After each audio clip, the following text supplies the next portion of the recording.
Bonsoir à toutes et à tous, donc chronique numéro 41. Dans cette chronique, je vais tenter d'appréhender, d'expliquer sans prétention ce que peut être, entre guillemets, le communisme chinois, ce que certains établissent comme une certaine forme d'hypocrisie par rapport à l'orthodoxie, et d'autres présentent comme une nouvelle forme de capitalisme dont le parti unique tiendrait d'une main de fer la structure. Alors sans prendre le risque de me lancer dans une histoire de la Chine, pour éviter cela, il n'est peut-être pas inutile de rappeler que la civilisation chinoise, précisons-le, est la civilisation actuelle dont les origines directes sont plus anciennes et que, je dirais, depuis 4000 ans, des dynasties successives ont développé un système bureaucratique et méritocratique élaboré. Donnant bien entendu, certes, aux paysans chinois un avantage important par rapport aux nomades et aux montagnards voisins, mais sanctifiant, je dirais, la toute-puissance de l'administration des lettrés sur le peuple. La civilisation chinoise, pour bien comprendre de quoi parle-t-on, a pu exister en tant que telle par le développement d'une idéologie nationale commune basée, suivant les époques, sur les rites ancestraux et chamaniques. Le confucianisme, le taoïsme, également le bouddhisme, du temps des empereurs, puis à partir du début du XXe siècle, par une idéologie venue d'ailleurs, le communisme, d'abord en rupture et maintenant réconcilié avec le confucianisme, le caractère unique du communisme chinois s'est forgé dans les années 20 et les années 30, après les événements tragiques de Shanghai en 1927. Un peu d'histoire, sans aller dans le hors-sujet. À partir de 1840 et pendant 100 ans suivants, la Chine avait été dominée par des puissances étrangères, d'abord la Grande-Bretagne, puis par les autres puissances européennes, France et Allemagne, la Russie tsariste, les États-Unis, sans bien entendu oublier cet événement tragique qu'a été l'occupation japonaise.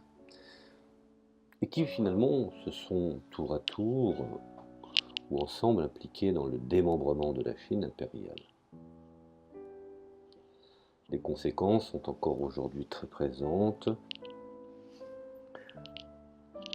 dans le domaine par exemple de Taïwan, ou plus précisément Hong Kong, bien que Hong Kong ait été rétrocédé. Mais une certaine mentalité occidentale a été laissée présente chez les individus à Hong Kong. Alors dans le même temps, les seigneurs de guerre chinois, les propriétaires terriens et les capitalistes exploitaient les travailleurs et les paysans du pays. Une révolution nationale et démocratique en 1912 a créé une république sous la présidence de Sun Yat-sen, mettant fin à la monarchie des empereurs Qing, ou Qing selon l'expression, selon la prononciation. La République de Chine a lutté pour imposer un ordre démocratique et essayer de développer une bourgeoisie industrielle dans une Chine que ces régions autoritaires et fragmentées avaient livrée à la guerre civile. Mais en vain. Et c'est à ce moment-là qu'intervient la révolution russe de 1917, qui a conduit à une alliance entre l'Union soviétique et le Kuomintang, principal parti de la jeune République chinoise, dirigé par Chiang Kai-shek. Le Parti communiste chinois, le PCC, a été créé en 1921 dans un local de la concession française de la ville industrielle de Shanghai et qui était un bastion communiste à base essentiellement ouvrière. Sur ordre de Staline, les communistes chinois eux-mêmes, subordonnés au Kuomintang, ne purent se constituer en organe indépendant. En avril 1927, le Kuomintang se tourna contre le PCC, le Parti communiste chinois, et exécuta des milliers de ses membres. Les communistes chinois, suivant le nouveau virage à gauche de Staline, appelé la troisième période du mouvement communiste, ont ensuite tenté en décembre 1927 d'organiser des insurrections révolutionnaires dans plusieurs villes, dont la plus célèbre est la dite Commune de Canton, et toutes ont été écrasées, entraînant la mort de milliers de communistes. Alors, après ces défaites, me direz-vous, défaites amplement dévastatrices, Mao Tse-tung et d'autres dirigeants communistes chinois se sont réfugiés à la campagne où ils ont reconstruit le parti et constitué l'armée populaire de libération chinoise, ce qu'on appelle par ses initiales l'APL. Les dirigeants du Parti communiste chinois, le PCC, quelques intellectuels, quelques travailleurs également, sont devenus complètement déracinés de la société urbaine chinoise et de leur classe ouvrière d'origine. À partir de ce moment, ils n'ont plus de prolétariat que le nom. Ces cadres du parti déraciné sont devenus les dirigeants du parti, les officiers de l'armée et le noyau d'un nouveau type de mouvement révolutionnaire. Il s'agissait d'une direction du parti et de son personnel, c'est-à-dire une bureaucratie révolutionnaire à la recherche d'une base sociale, qui pourrait fournir, je dirais, la force révolutionnaire nécessaire pour renverser les propriétaires dirigeants, les seigneurs de guerre, les capitalistes et le Kuomintang de Chiang Kai-shek. Se déplaçant dans la campagne chinoise, généralement opposée aux riches propriétaires terriens, mais en s'alliant à des endroits différents et à des moments différents avec différentes couches de la paysannerie chinoise, les cadres communistes survivants des années 20 ont recruté des paysans dans l'armée populaire de libération. Alors il est à préciser que bien que cette armée était composée de paysans, comme la plupart des armées jusqu'à la fin du XXe siècle, et même si ces paysans ont fourni la force qui a combattu et a finalement gagné la révolution chinoise, elle ne pouvait être taxée d'armée paysanne.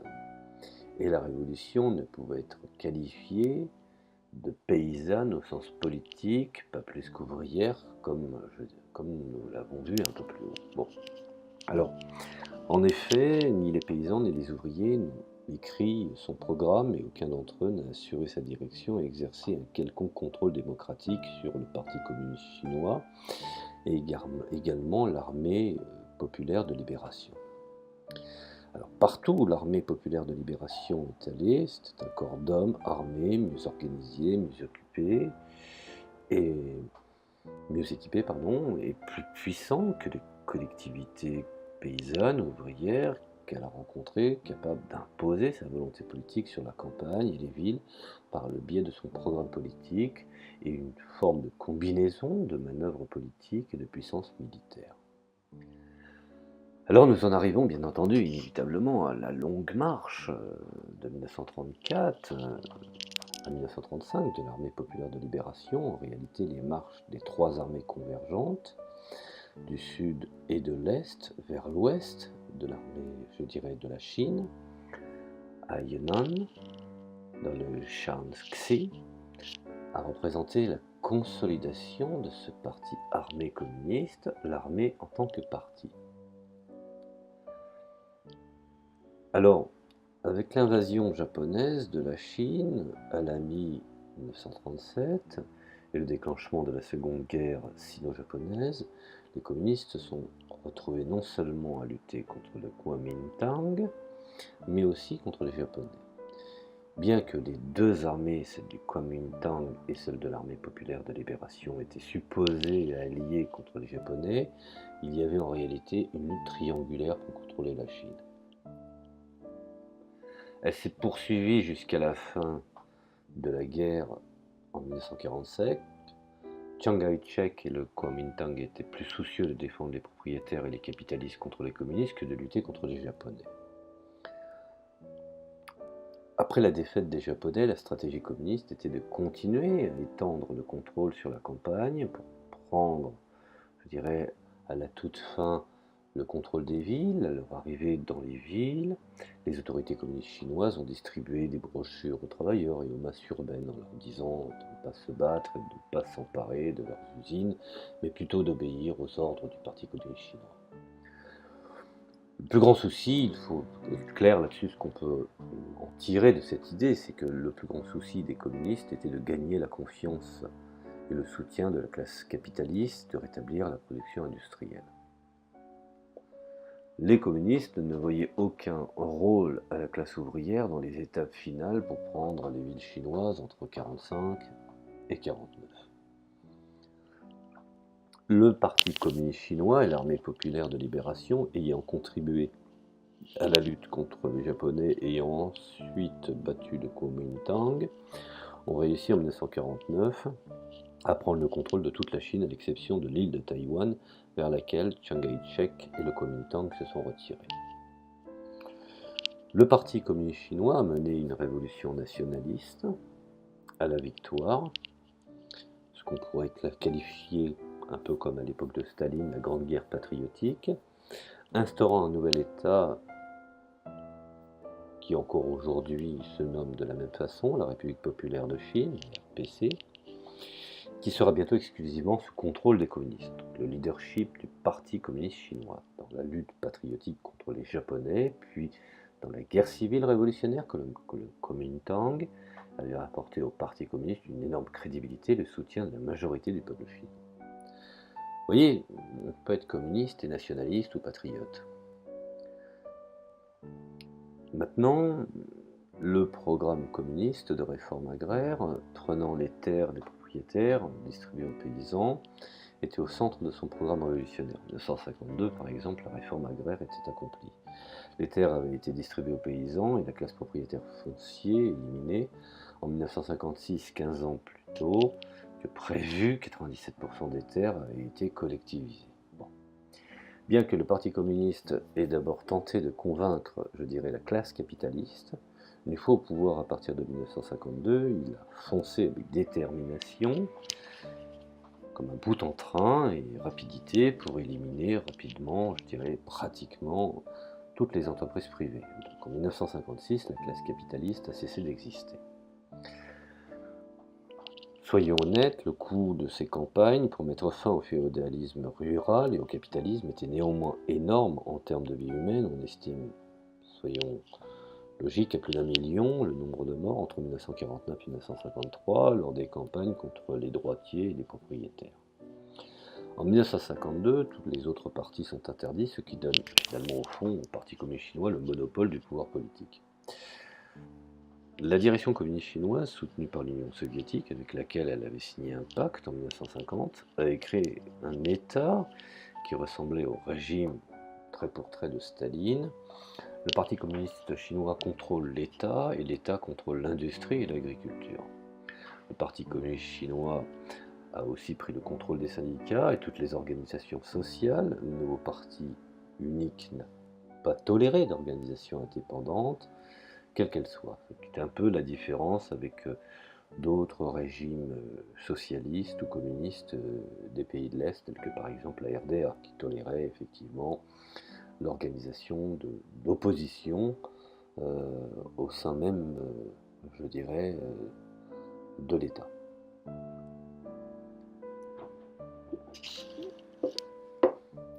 Alors que le gouvernement bénéficiait du soutien populaire,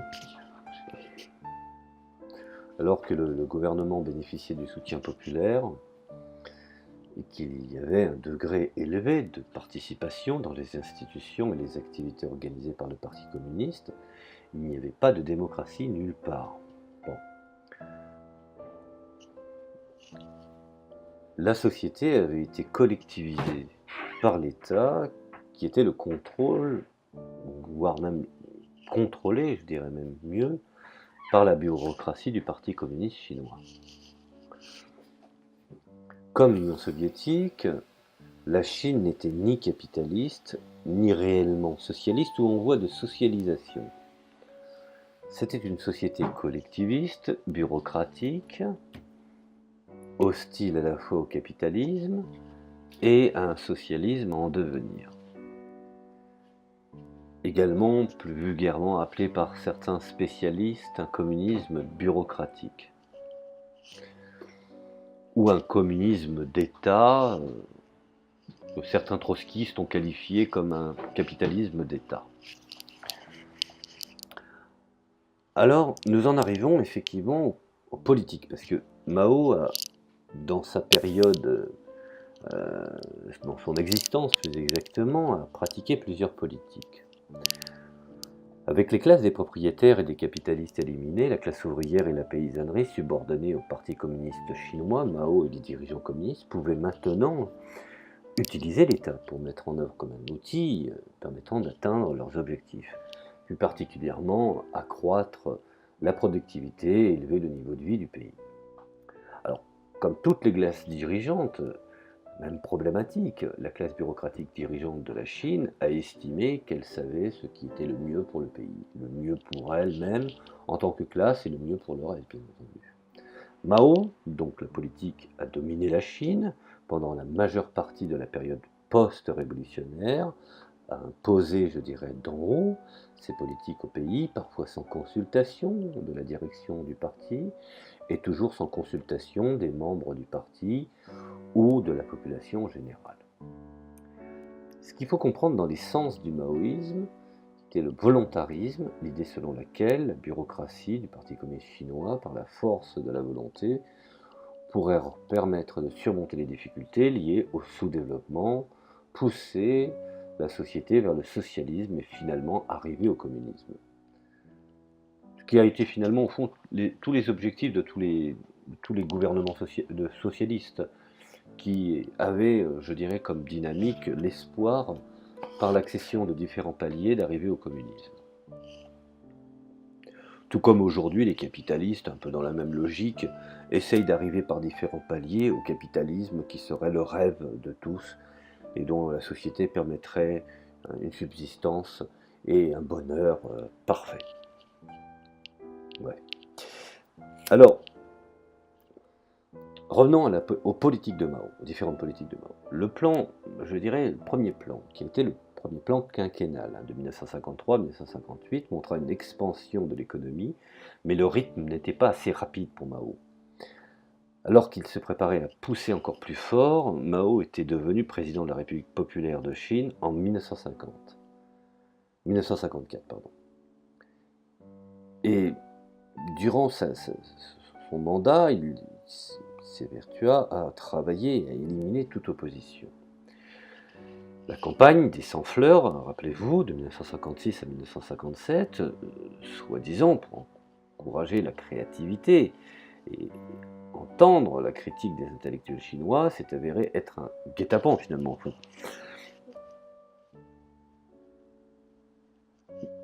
Beaucoup de ces intellectuels ont suggéré que le Parti communiste chinois était devenu une nouvelle classe dirigeante qui monopolise pouvoir et privilèges en s'aliénant les masses.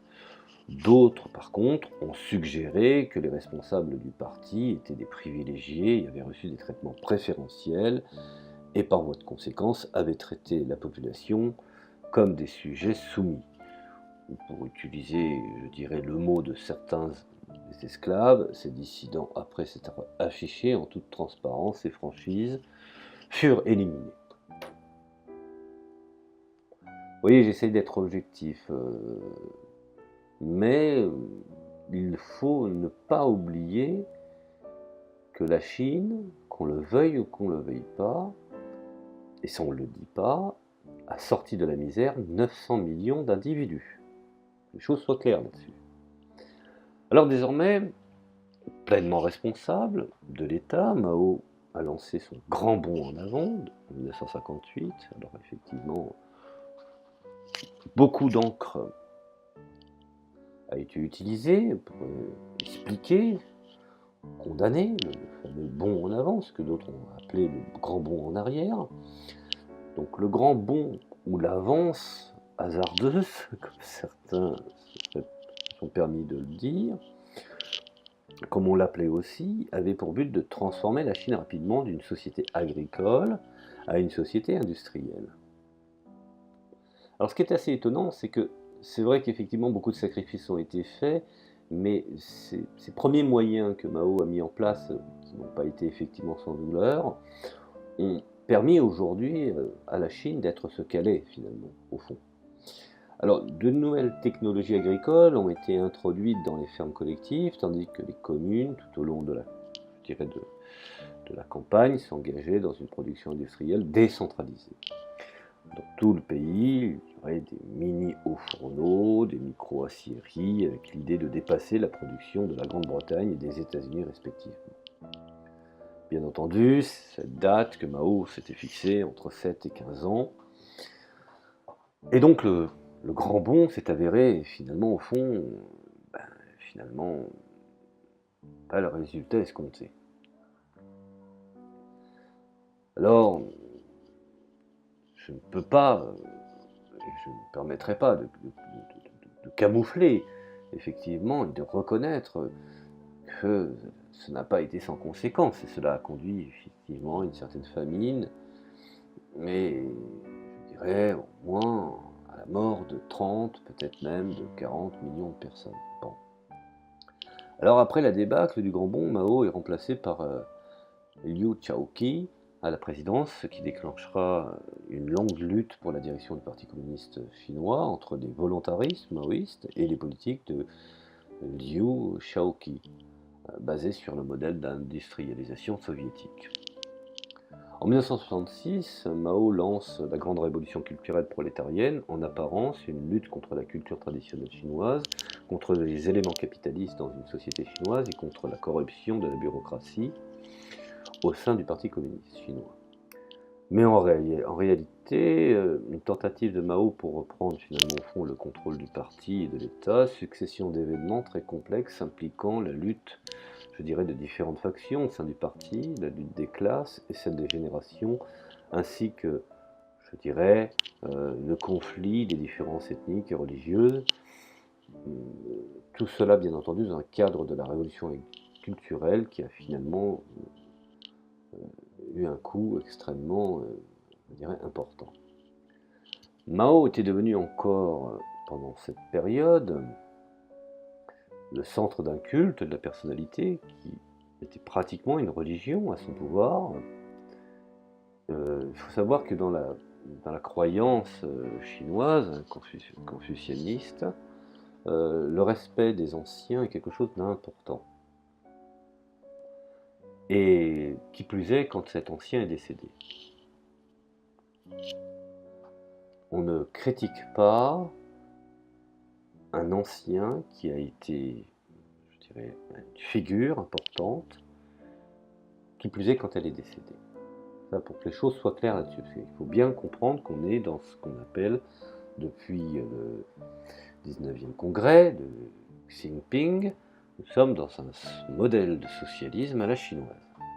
Les choses soient bien claires là-dessus. Alors nous en arrivons aux réformes de marché de Deng Xiaoping, donc de 1949 à 1969, l'exagération ou effectivement les aventures révolutionnaires de Mao sur l'idéologie et ses politiques volontaristes avaient maintenu la Chine dans une certaine forme d'agitation, renversant d'abord tous les anciens rapports révolutionnaires, puis mettant le nouvel ordre révolutionnaire à l'envers. Nous arrivions dans une période de turbulence de ces 20 années qui ont balayé une grande partie de l'ordre ancien et rendu possible le développement d'une nouvelle politique économique assez drastique. 2 ans après la mort de Mao, en 1976, Deng Xiaoping, un homme politique pragmatique, est devenu le chef suprême. À partir de 1978, Deng Xiaoping lance le rattrapage économique avec le projet de société de moyenne aisance, en déclarant notre objectif en première étape est d'établir en 2000 une société de moyenne aisance. Le 12e congrès du Parti communiste chinois a cité officiellement ce concept et l'a considéré comme objectif stratégique de la fin du XXe siècle. Et par société de moyenne aisance, il était entendu, parce qu'il faut savoir de quoi parle-t-on, il était entendu qu'à partir de la nécessité de pouvoir manger normalement à sa faim et d'être vêtu chaudement, la qualité de vie de la population devrait s'élever considérablement et atteindre un niveau relativement élevé.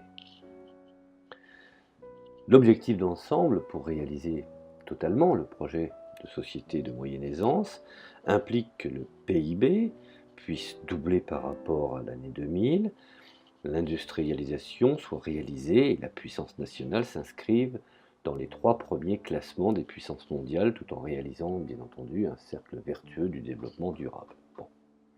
Pour ce faire, la Chine s'est engagée dans 3 décennies de réformes en 3 phases. Premièrement, première phase, de 1978 à la répression du soulèvement de Tiananmen de 1989. Alors je ne vais pas rentrer dans les événements de Tiananmen, où on sait aujourd'hui que beaucoup d'étudiants avaient été manipulés par des think tanks, mais là n'est pas le problème. Les principales réformes portent sur l'agriculture, avec création d'organisations hybrides, collectivités rurales, initiatives privées, sur l'industrie d'émergence d'une économie mixte, faisant coexister une sphère d'économie planifiée et une sphère d'économie marchande.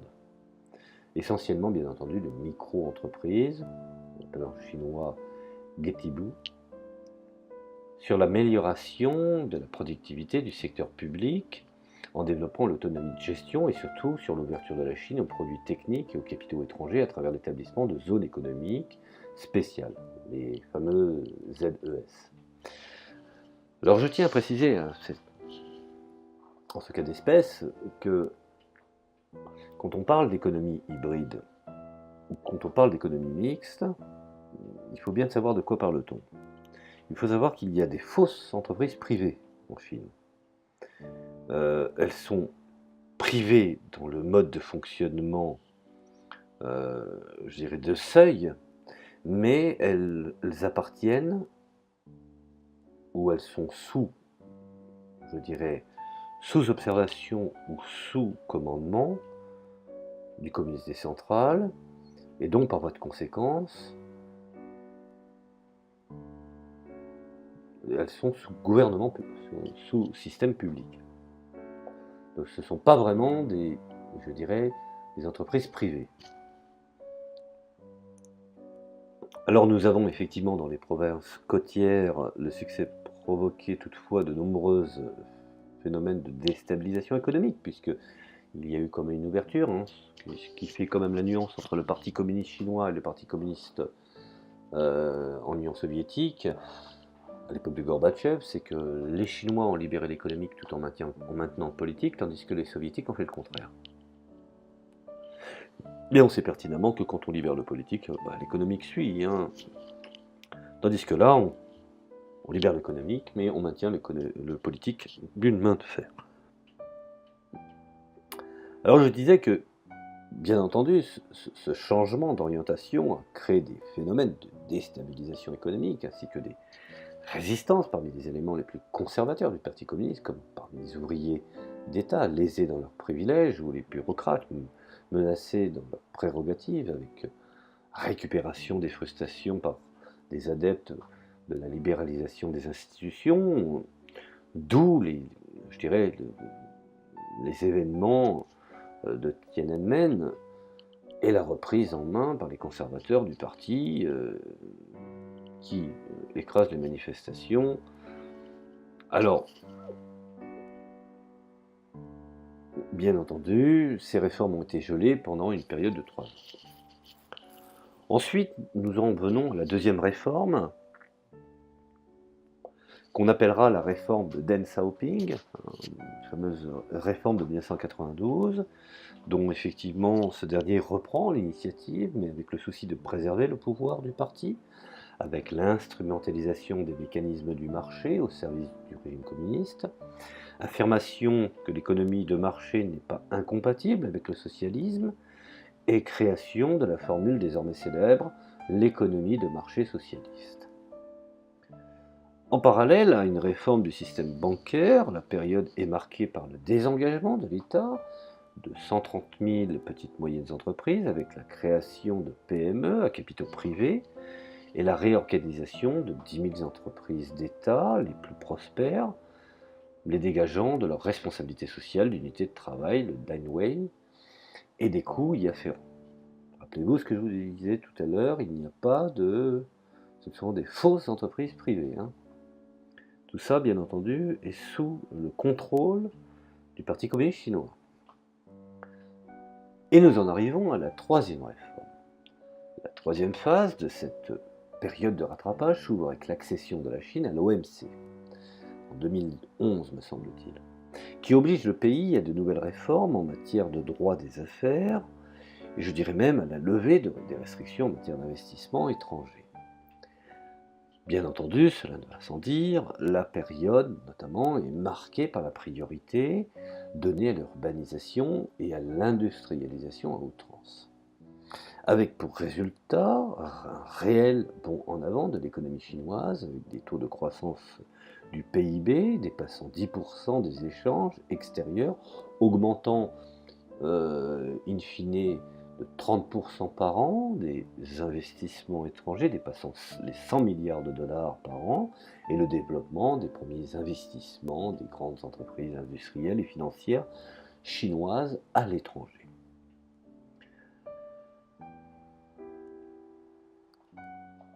Nous arrivons maintenant dans une période qu'on pourrait nommer la troisième génération, l'après-Mao, où la Chine constate que certains de ses objectifs, à plus de 80%, sont plus ou moins remplis, et qu'il est temps peut-être d'organiser effectivement un repli.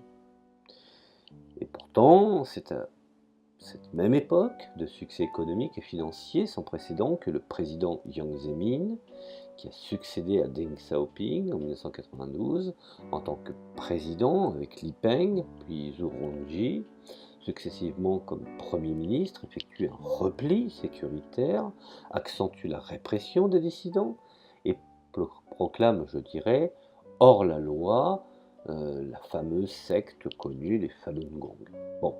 Sous impulsion de Jiang Zemin, le Parti communiste chinois est engagé dans un processus de régénération de la doctrine communiste chinoise à la nouvelle situation économique, mettant l'accent sur 3 points.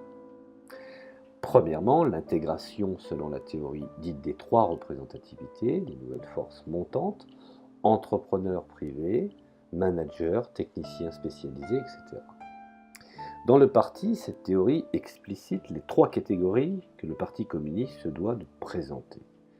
Les forces productives, les plus avancées, privées compris, puisque soumis au comité central, la culture chinoise moderne, donc entre guillemets scientifique et technicien inclus, et pour finir, le peuple tout entier, ce qui relègue, je dirais, au concept de l'idéologie de la lutte des classes. Les 3 représentations sont interprétées comme un moyen pour le Parti communiste chinois d'intégrer les élites économiques issues de la libéralisation de 1978 dans l'appareil du Parti communiste chinois. La théorie est ensuite inscrite dans les statuts du Parti communiste chinois lors du 16e congrès en novembre 2002 et dans la Constitution nationale en mars 2003.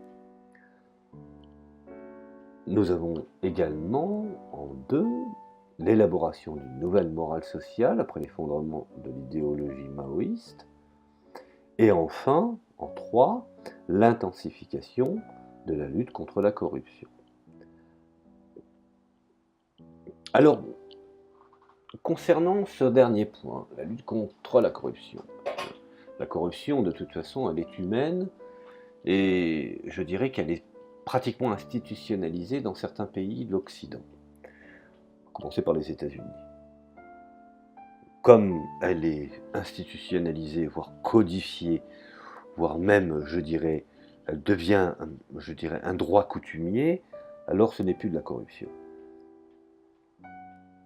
Mais souvent, nous avons des formes de dénonciation à l'égard de certains pays, en oubliant que nous avons également aussi, dans nos propres enceintes de nos nations, une certaine corruption de complaisance ou une corruption tout à fait logique et légale du fait de la fonction.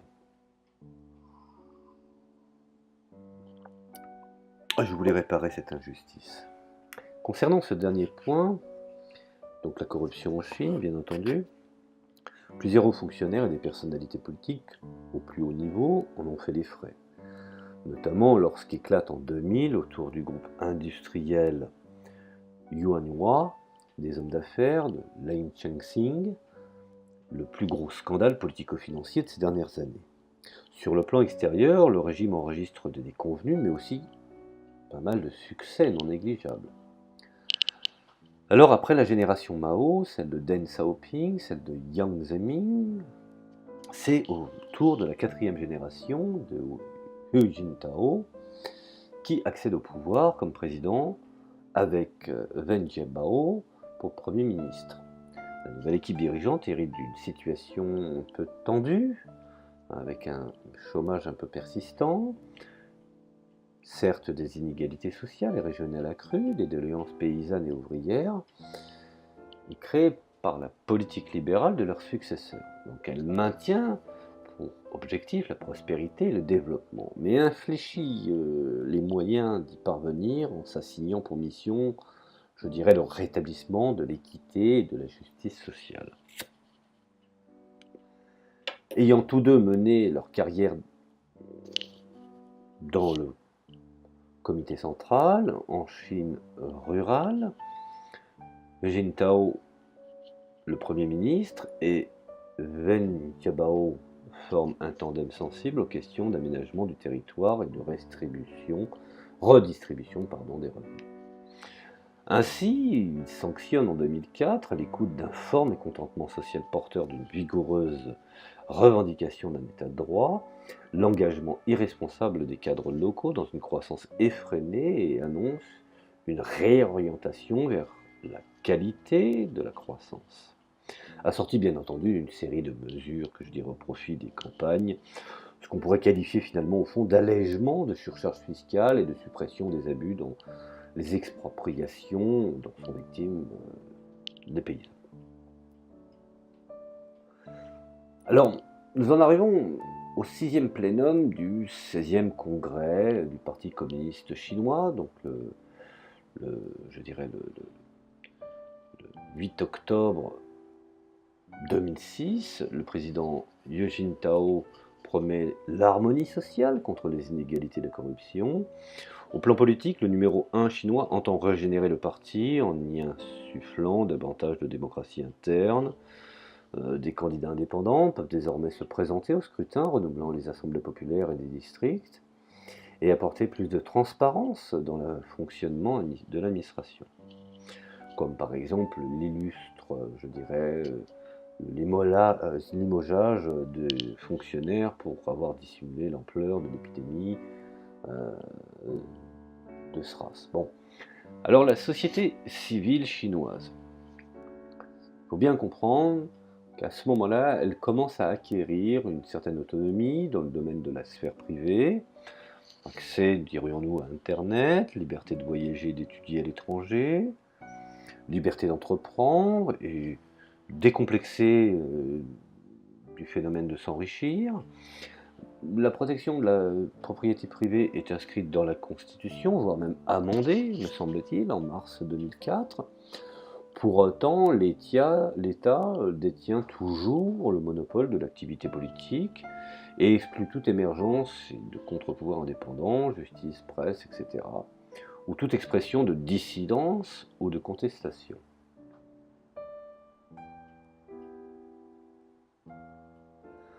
Alors, en dépit d'un amendement constitutionnel adopté en 2004 et précisant que l'État respecte et garantit les droits de l'homme, les violations demeurent légion.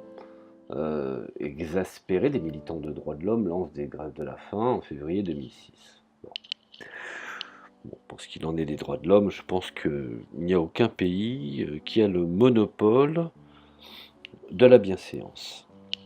Mais enfin bon, il faut reconnaître qu'on ne fait pas des omelettes sans casser les œufs. Alors le 15 mars 2008, Hu Jintao, sans surprise, massivement réélu à la tête de l'État par les délégués de l'Assemblée nationale populaire, l'ANP.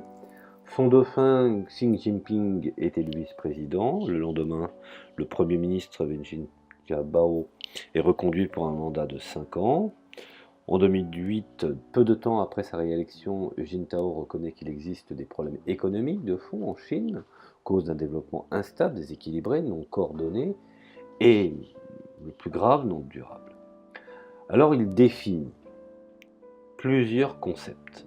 Premièrement, le développement instable comme le résultat d'investissements en surchauffe, un crédit et des liquidités excessives et un commerce extérieur trop excédentaire.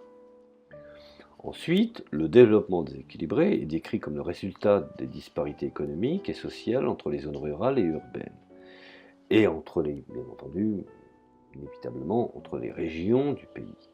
Alors il est à noter, ça c'est vraiment important, que des cadres et des ouvriers de l'industrie bénéficient maintenant d'une protection sociale et d'une retraite, alors que ce n'était pas le cas des paysans indépendants. L'éducation est aussi le parent pauvre des régions agricoles, avec maternelle inexistence et classe primaire ou secondaire à 50 ou 70 élèves par classe, ce qui est plus rare en zone urbanisée. D'autre part, le développement non coordonné, qui est décrit comme le manque d'équilibre entre les différents secteurs de l'économie, en particulier en ce qui concerne le secteur des services, et entre l'investissement, les exportations et la consommation intérieure. Voire même la croissance économique étant le principalement, je dirais, on pourrait dire même qu'elle est principalement tirée par l'investissement et les exportations plutôt que par la demande des consommateurs. Enfin, le développement non durable, ce qui pose problème, couvre, je dirais, les soucis causés par une utilisation inefficace de la Chine de l'énergie et des ressources par l'incapacité à protéger l'environnement. Affectée par la crise économique internationale, la Chine craint que la baisse de croissance entraîne une fragilité de son ordre social. La hausse du chômage conjuguée à des scandales comme celui du lait contaminé à la mélamine, qui a affecté 300 000 enfants et en a tué 6, l'absence de débouchés pour les jeunes diplômés ou encore le retour des paysans dans les campagnes qui ont migré dans les villes et sont devenus des ouvriers licenciés, ce qu'on appelle les Mingong, paysans ouvriers affectant 100 à 150 millions de personnes, sont autant de facteurs susceptibles de mettre à mal la stabilité sociale. Alors par contre, je voudrais préciser là-dessus.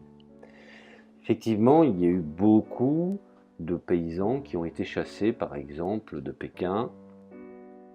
Mais ce qu'il faut savoir, c'est que la Chine est un véritable chantier.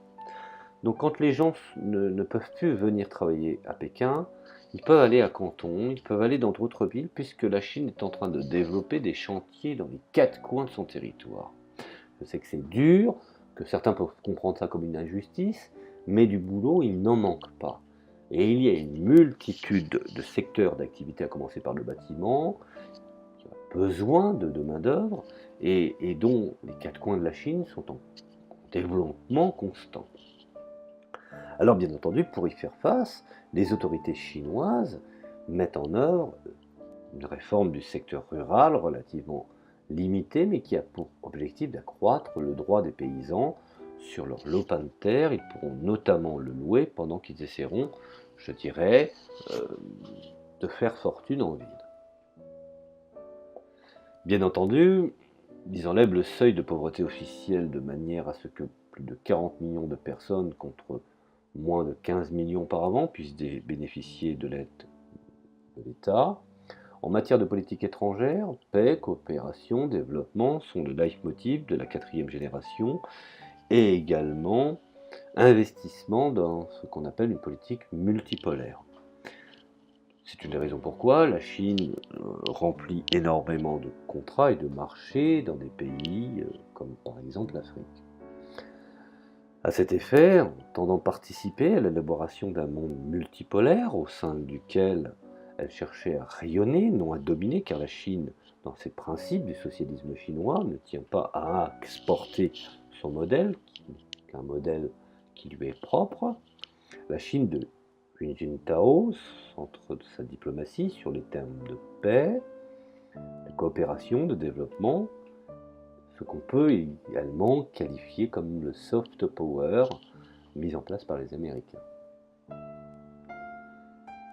Peu après son avènement, la 4e génération annonce ainsi sa doctrine stratégique: non à l'hégémonisme, non à la politique de la force, non à la politique de bloc, non à la course aux armements.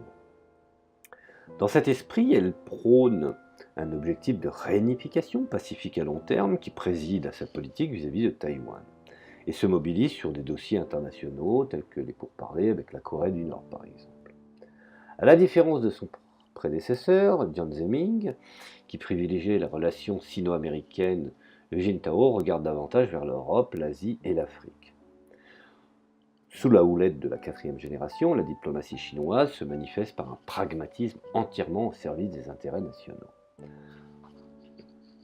Manifestement, le gouvernement chinois remet dans le mot d'ordre l'intérêt national.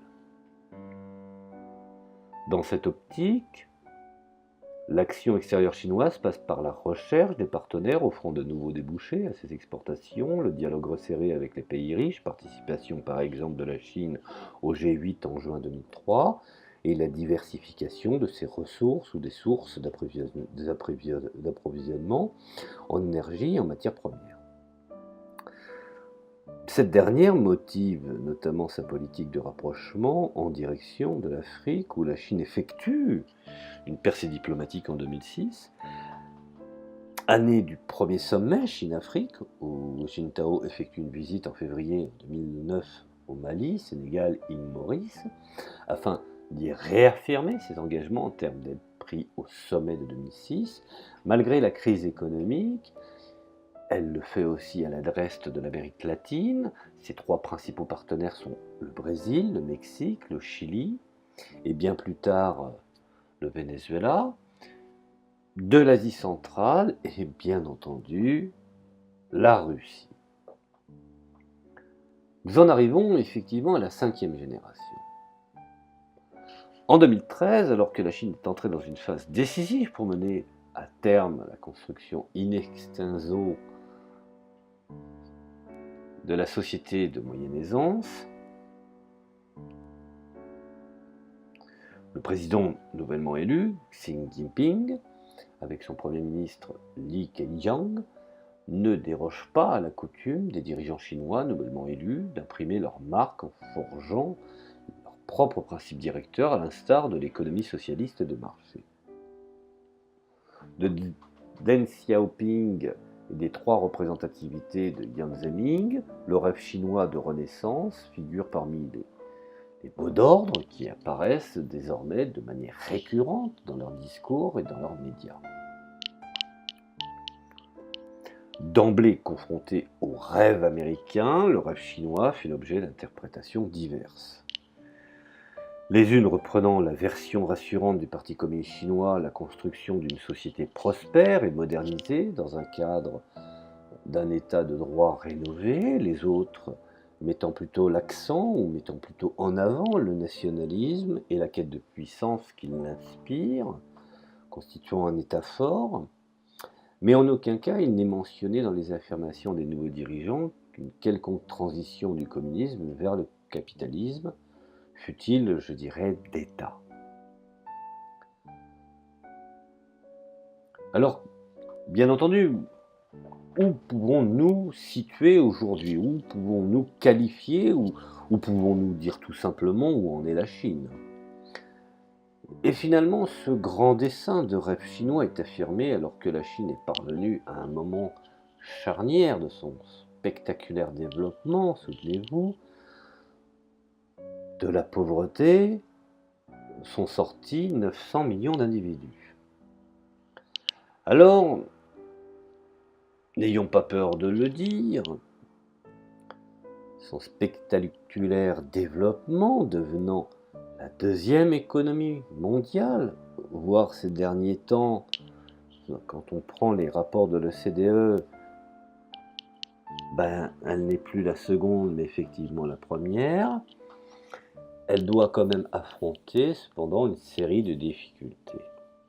Alors au premier rang desquels le tassement relatif de la croissance, moins de 8% depuis, je dirais, 2011, contre 10 à 14% dans les années précédant la crise de 2008-2009, et peut-être même 6% ou moins en 2015. Ensuite, d'importants manifestement déséquilibre entre les provinces orientales et la façade maritime, les régions du centre et de l'ouest, des niveaux de pollution préoccupants et un mécontentement croissant face notamment à une certaine forme de corruption rampante de ces élites.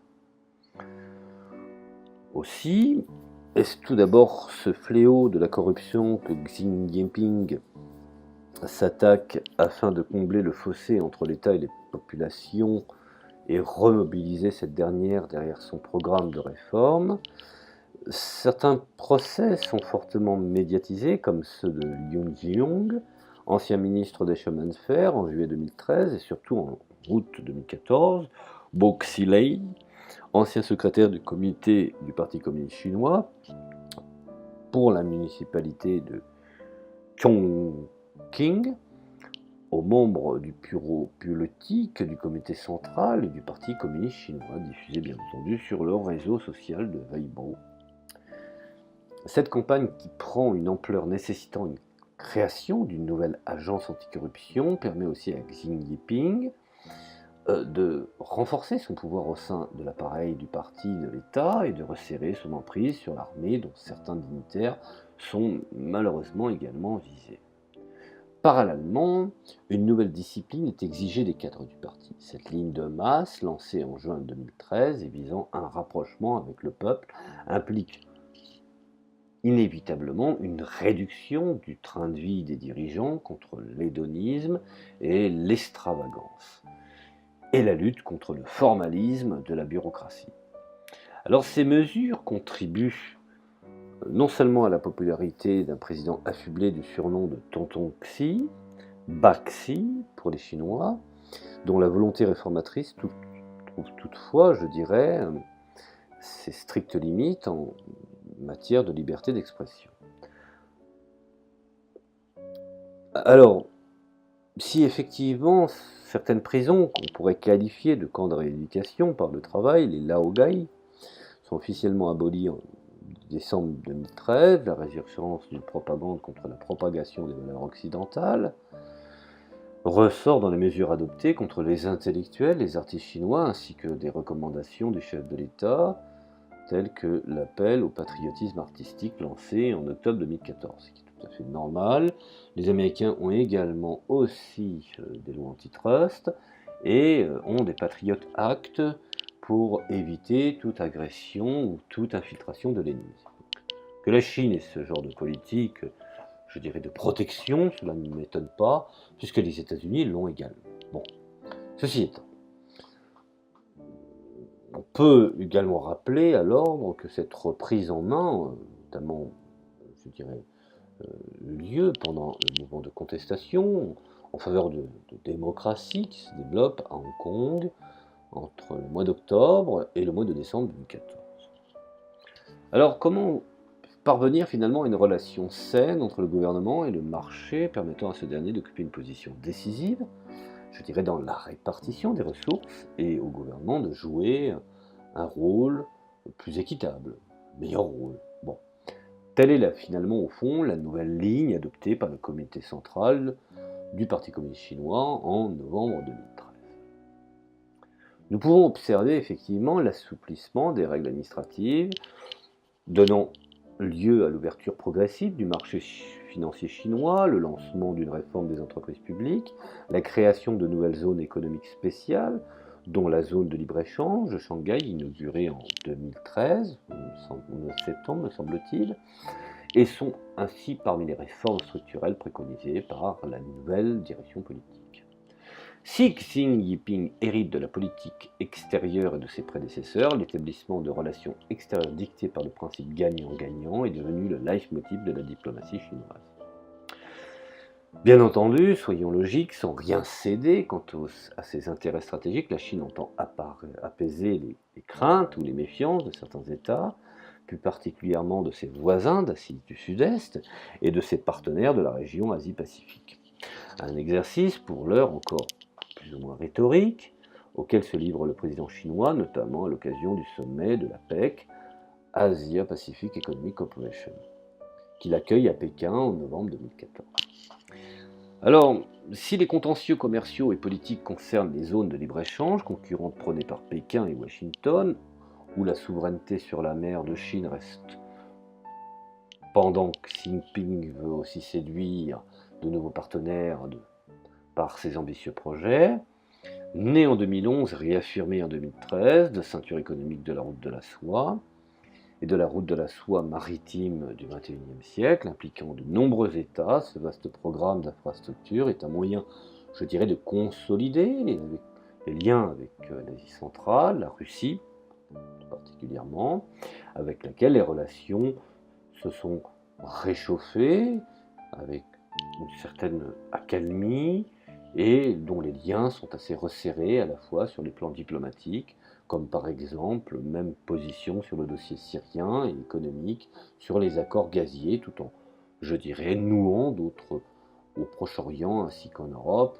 ou plus précisément en Europe centrale et orientale. Alors, comment pouvons-nous essayer de comprendre vers quelle orientation ou quel chemin peut prendre la Chine? Bien sûr, quand je parle de chemin emprunté, je parle de chemin économique et social. Alors pour le savoir, il est intéressant de relire quelques documents qui sont, je dirais, importants et inévitables, et plus particulièrement émanant de l'administration chinoise. Alors, c'est d'abord le 12e plan quinquennal de 2011 à 2015 qui met l'accent sur la réalisation d'un taux de croissance moyen du PIB réel de 7% avec objectif de croissance des revenus supérieurs. Ensuite également la consolidation des secteurs inefficaces et la promotion de l'industrie et des services. D'autre part, le développement de nouvelles industries et technologies telles que biotechnologie, nouvelles énergies, fabrication de matériel high-tech. On en voit aujourd'hui la réalité avec le smartphone Huawei dont le dernier est en train je dirais, de dépasser, de doubler le Galaxy S9. Et je ne parle même pas, il est loin devant l'iPhone 8. Également les économies d'énergie, les protections de l'environnement, les véhicules. On voit l'engouement aujourd'hui, après avoir fabriqué des véhicules, aujourd'hui la volonté de la Chine de fabriquer des voitures de qualité. On en voit l'exemple avec les 4x4 QQ qui aujourd'hui sont en train d'arriver un petit peu à la Lexus, ce que, rappelez-vous, Toyota dans les années 70, tout le monde rigolait, personne n'en voulait. Et aujourd'hui, beaucoup de gens se battent pour posséder une Lexus. Donc la Chine est en train également de créer des véhicules de qualité. Donc elle produit, je vous renvoie au rapport de l'OCDE, la Chine produit 22 millions de véhicules, ce qui est énorme, et les États-Unis ont du mal à en produire plus de 11. Donc on voit aujourd'hui que de nouveaux matériaux, de nouvelles technologies sont en mise en place, également des technologies de l'information. On voit le développement aussi de la Chine sur le matériel informatique, des technologies de la transformation informatique, technologies du numérique, de l'information, pour la prochaine génération, avec une injection de 2100 milliards de dollars, ce qui n'est pas rien. Également, l'accueil de l'investissement étranger dans l'agriculture moderne, de haute technologie et des industries de protection de l'environnement. On peut qualifier l'augmentation des dépenses du RD pour atteindre un minimum de 2,2% du PIB avec le développement des pôles universitaires de recherche et de développement, la recherche et le développement des combustibles non fossiles, la réduction de la consommation d'eau par unité de production industrielle à valeur ajoutée de 30%, de la consommation d'énergie par unité de PIB de 16%, et des émissions de dioxyde de carbone par unité PIB de 17%. Sans oublier, bien entendu, l'augmentation du salaire minimum, pas moins de 13% en moyenne chaque année, ce qui est non négligeable, et ça on a tendance à ne pas le mentionner, la construction de 36 millions de logements abordables pour les personnes à faible revenu, C'est aussi un document détaillé publié par le Conseil d'État de Chine, l'organe exécutif suprême du pouvoir d'État, intitulé Programme national à moyen long terme pour les sciences et le développement technologique, ce qu'on qualifie par l'abréviation du MLP, donc de 2006 à 2020, visant à moderniser la structure de l'économie de la Chine en la transformant d'un centre mondial de fabrication à faible technologie à un centre majeur de l'innovation en 2020 et en un chef de file mondial de l'innovation en 2050. Alors, nous pouvons observer aujourd'hui, par certains indicateurs, que la Chine veut aller vers un modèle d'innovation indigène, remplaçant le Made in China par un Innovated in China, en réduisant considérablement la dépendance du pays aux technologies étrangères. Cela dit, donner plus de pouvoir aux universitaires, aux chercheurs et aux ingénieurs dans le cadre de cette stratégie, tournée vers l'innovation technologique, c'est aussi prendre le parti d'augmenter son risque de faire face aux revendications d'élites instruites qui pourraient ne pas être aussi, je dirais, dociles que leurs parents et leurs grands-parents. Alors ça là aussi, c'est quelque chose qu'il ne faut pas écarter dans les analyses parce qu'elles sont courtes, mais je pense que même si je viens de la mentionner, je ne suis pas tout à fait d'accord avec, même si elle existe dans pas mal de cercles, y compris même des sinophiles, c'est de méconnaître, je pense, la mentalité chinoise. Bref.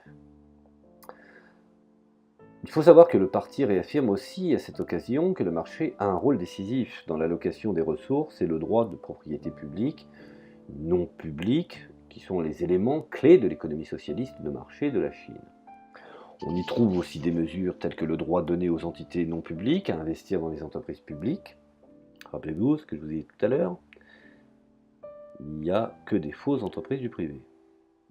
Le perfectionnement du mécanisme de formation des prix par le marché, l'amélioration de la protection des droits de propriété intellectuelle, la mise en œuvre de nouvelles réformes financières et bancaires, la libéralisation des règles sur l'investissement étranger, la création de nouvelles zones de libre-échange et globalement l'amélioration du contrôle macroéconomique sur l'économie, je dirais même tout en réduisant la participation du gouvernement dans des opérations de marché.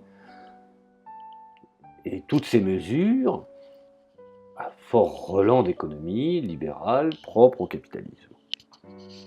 C'est en cela où on peut déterminer qu'effectivement le socialisme chinois se sert des armes du capitalisme. Un peu comme certaines démocraties occidentales utilisaient les armes de la dictature. Alors, me direz-vous, des premières esquisses du 13e plan quinquennal de 2016 à 2020, rapportées par l'ambassadeur Chen Tao, vice-président de l'Institut de politique étrangère du peuple chinois, dans sa conférence intitulée Regard sur la Chine et le monde après 2020, laisse entendre que l'objectif de la Chine est de devenir d'ici le milieu du XXIe siècle un pays moderne, socialiste, prospère, harmonieux et hautement civilisé, en permettant aux Chinois non seulement d'être plus riches, mais aussi d'avoir une meilleure éducation, un travail plus stable, des rémunérations plus satisfaisantes, une protection sociale plus fiable, des soins médicaux d'un niveau meilleur ou d'une meilleure facture, de meilleure qualité, des conditions de logement plus agréables, un environnement plus beau et plus grande liberté, une plus vieille... Bref, une sorte de, je dirais, de rêve socialiste, n'hésitant pas à utiliser le capitalisme au service du socialisme. C'est assez quand même, c'est assez étonnant, mais enfin bon, pourquoi pas.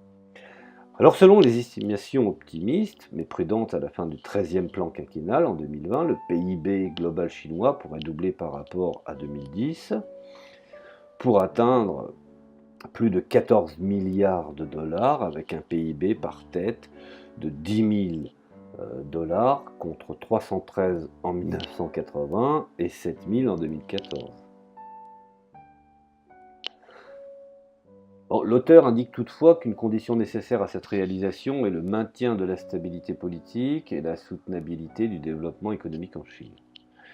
Pour ce qu'il en est du maintien de la stabilité politique, je vous l'ai expliqué dans un audio précédent concernant la Chine, les fameux trois parties dans le comité central, entre l'opérationnel, le théoricien et puis le pro-capitaliste, mais les trois faisant partie du même intérêt commun.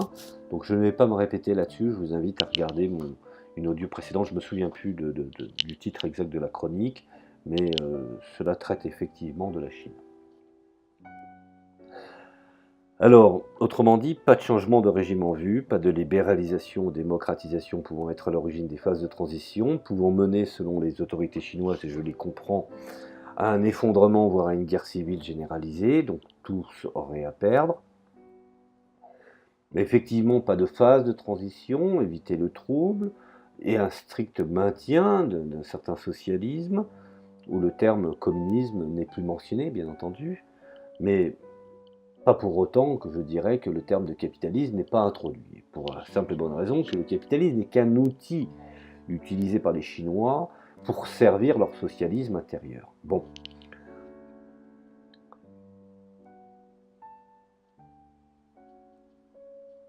Maintenant, je ne vais pas expliquer ou doter mon audio de comment les Occidentaux pourraient juger la Chine et voudraient la façon qu'elle puisse se comporter. On le sait déjà. Ce qui est assez, je dirais, assez étonnant même que certains puissent se poser la question. Maintenant, est-ce que la Chine peut-elle offrir un nouveau modèle de développement? C'est la question qu'il faut se poser. Est-ce que l'idée d'un modèle chinois, qui est né en Chine, mais pas en Occident, qui est finalement au fond l'expression d'un consensus, et qui a été introduite par des économistes, où nous pouvons avoir ce que je pourrais appeler les mêmes réformes, les mêmes, je dirais, options d'autoritarisme de marché, où il pourrait y avoir un outil capitaliste pour le marché extérieur, servant une certaine une philosophie sociale à l'intérieur. Est-ce que l'existence même d'un modèle chinois pourrait-il être un exemple pour d'autres nations? Je ne pense pas, puisqu'il traduit 4000 ans d'histoire, d'évolution, et également une fusion avec certaines idées telles que le confucianisme et également la méditation des erreurs commises par Mao.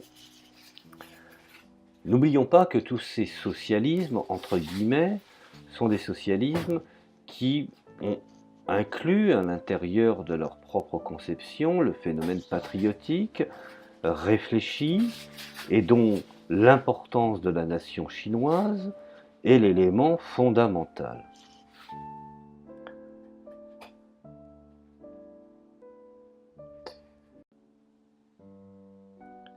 L'existence même d'un modèle chinois, dirais-je, a fait depuis l'objet de nombreux débats qui, en Occident, se sont propagés en Chine, dont celui qui suit, rapporté par exemple Marie-Claire Bergère. Le modèle chinois n'a pas de fondement théorique. Il est né d'un consensus, d'un constat, d'un pragmatisme et d'une volonté, je dirais, d'exister à travers l'histoire, un peu la même problématique que peut avoir la Russie dans un autre, je dirais, domaine, ou dans la volonté de Vladimir Poutine de réhabiliter certains éléments qui ont été positifs de l'Union soviétique. Alors, est-ce qu'effectivement le modèle chinois n'a pas de fondement, comme je le disais, théorique, mais qui finalement est celui de la réussite d'un vaste pays qui en 3 ou 4 décennies s'est imposé, je dirais, comme une grande puissance mondiale, assortie de sa population de la pauvreté, je vous l'ai dit tout à l'heure, 900 millions d'êtres humains, ce qui n'est pas rien, et s'est fait une place de premier rang sur la scène internationale.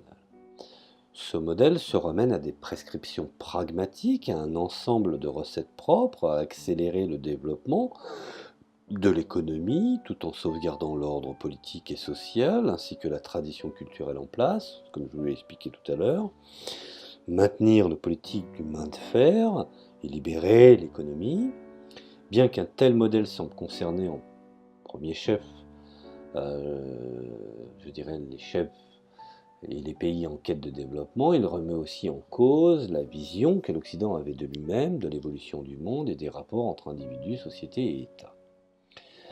Sa principale originalité, je dirais, réside ou préside dans la dissociation qu'il opère entre l'économie de marché et les institutions démocratiques, car la Chine a bien poursuivi une réforme qui libère certains mécanismes de marché, mais elle a maintenu en place un régime politique autoritaire bien éloigné de ce que les Occidentaux pourraient appeler la démocratie fiscale ou la démocratie de marché. Forte est amenée de reconnaître l'efficacité d'une telle formule. L'Occident, de nos jours, s'interroge sur son monopole de la modernité qu'il pensait détenir jusqu'alors. L'émergence du modèle chinois au consensus de Pékin a coïncidé en effet avec la crise que traverse au début du XXIe siècle, le consensus de Washington. Bien que l'expression consensus de Washington date de 1989, le concept a commencé à se construire à partir des années 70, quand l'interventionnisme d'État prôné par Keynes succède le néolibéralisme de Milton Friedman. S'inscrivant dans le sillage d'Adam Smith, celui-ci s'associe à ses préconisations économiques sur le libre jeu du marché, une philosophie politique qui donne à la liberté individuelle garantie par des institutions démocratiques, priorité sur la recherche d'un bien commun confié à un parti unique ou un État autoritaire. Ce qui fait quand même la différence entre le libéralisme d'Adam Smith, où un État était présent avec une position juridique pour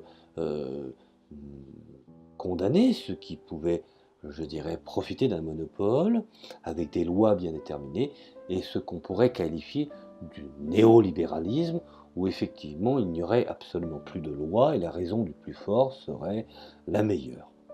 Donc, il faut bien comprendre que la nécessité d'association entre liberté économique et liberté politique via la démocratie devient alors un axiome qui se pose aux administrations, au gouvernement d'Occident, des organisations multinationales telles que le FMI, le Fonds monétaire international ou la Banque mondiale en font le principe directeur de leur politique d'aide au développement des pays du Sud. L'assistance et les crédits qu'ils accordent à ces pays sont subordonnés à l'application de programmes structurels où ils n'ont pas d'autre choix que d'obéir, d'assujettissement prévoyant réforme démocratique, dérégulation de l'économie, voire libéralisation douanière, ouverture aux investissements directs étrangers, donc pays soumis aux rapines. À côté des succès qu'ont été souvent les siens dans la lutte de l'hyperinflation et de la pauvreté, une telle politique entraîne spéculation, hausse du coût de la vie, chômage, déséquilibre de la balance commerciale, etc. et soulève bien entendu des mouvements de masse et de violentes protestations populaires dans les pays qui en font les frais. Rappelez-vous l'Argentine, l'Algérie par exemple, où les élus de ces pays s'indignent de leur côté de ce que l'Occident leur interdise au niveau des pratiques. Bon, le protectionnisme, les subventions étatiques qui ont pourtant grandement favorisé l'industrialisation de l'Europe et des États-Unis au XVIIe jusqu'au XXe siècle, l'effondrement du camp socialiste du RSS de l'Union soviétique en 1989 a ensuite, pour les tenants du consensus de Washington, installé la démocratie comme le seul système politique compatible avec la poursuite de la modernisation économique et fait triompher le mythe d'un libéralisme pur, abstrait, pouvant être coupé de ses racines historiques, ce que je vous ai expliqué tout à l'heure. Je fais bien la différence entre le libéralisme d'Adam Smith et le néolibéralisme de Milton Friedman, et je dirais vers lequel ne pourraient converger toutes les évolutions des pays en voie de développement ou en sortie de crise. Alors les mêmes pensent que le capitalisme illibéral pratiqué par certains régimes autoritaires et interventionnistes d'Asie orientale, tels que par exemple le Japon, la Corée du Sud, Taïwan ou Singapour, ne contredit pas le consensus de Washington, au contraire, puisque une fois un certain niveau de développement économique atteint, ces régimes sont démocratisés, ce sont devenus des fleurons du capitalisme. Et pourtant, c'est l'exemple du développement chinois qui obtient la Palme d'Or, fondée sur une relative libéralisation économique, mais sur le maintien d'un régime politique autoritaire volontariste, sans beaucoup de place à la démocratie, aux libertés individuelles, qui risquerait de contrarier l'action du Parti communiste chinois au pouvoir, et qui va saper l'idée de la convergence et dresser le consensus de Pékin plutôt que celui de Washington. Alors vous voyez que les choses ne sont pas si simples que ça. Comment pouvons-nous déterminer effectivement que la Chine nous donne des leçons sur certains principes et on peut considérer que la Chine est gouvernée par un pouvoir très fort qui fait preuve d'une capacité de gouvernance assez exceptionnelle, reconnaissons-le, et qui dispose d'une continuité lui permettant d'œuvrer dans le long terme tout en assujettant périodiquement les priorités, en faisant des ajustements à l'issue des 40 ans d'évolution continue. La Chine n'a pas l'intention de faire un palier ni de continuer désormais selon la même ligne, comme si elle avait enfin, une fois pour toutes, trouvé sa voie en rejoignant grosso modo le trend des pays capitalistes développés. Elle continue son effort de transformation tout en réfléchissant sur une voie socialiste intérieure, ce qui veut dire qu'elle va continuer à changer après avoir rejoint l'alignement sur la voie aujourd'hui principale tracée depuis longtemps par l'Occident. Elle va donc s'en démarquer, cette fois ce sera l'Occident à prendre le sillage du changement qu'elle imprimera. Alors, quant à la question capitalisme, communisme, communiste capitaliste, capitalisme d'État, capitalisme bureaucratique, économie socialiste de marché, socialisme à la chinoise, autoritarisme de marché, capitalisme illibéral. Finalement, au fond, le futur dira quelle était la meilleure terminologie pour qualifier désormais le régime politique, économique et social de la Chine. On peut aujourd'hui viser une chose, c'est que la Chine s'en fiche. Ils avancent avec leur modèle socialiste chinois et n'ont que faire des sobriquets que les autres ont tendance à leur affubler, mais ils savent une chose, c'est compter sur eux-mêmes. Et c'est une des raisons pourquoi je pense que la Chine a encore de grands jours devant elle. Voilà, je vous remercie de m'avoir écouté et je vous dis à la prochaine chronique.